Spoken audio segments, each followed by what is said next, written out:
A lot of you are still not convinced that Wrumer really works. So let me show you once and for all how this app connects to your car and makes your car sound like farts.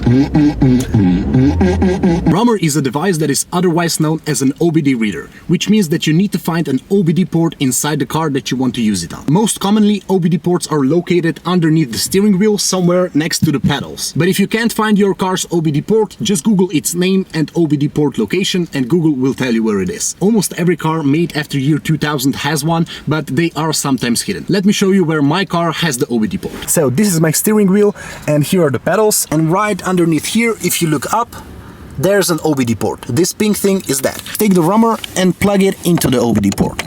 It fits really easily and really nicely. And that's all you have to do. Next step is to open up the App Store and search for Wrumer. Once you find the app, you can download it, but mine is already downloaded. So this is how the app looks like once you open it up. And now we have to connect to the OBD port that we plugged in the previous step. In order to connect to the OBD port, you first have to turn on your car. So I will do that right now. So once your car is turned on, you can click to connect. And now the app is searching for the OBD port. Now it found it and we're connected. So the Wrumer is currently sending the RPM of the engine to our app, and the app is already playing the sound engines from the speakers of my phone.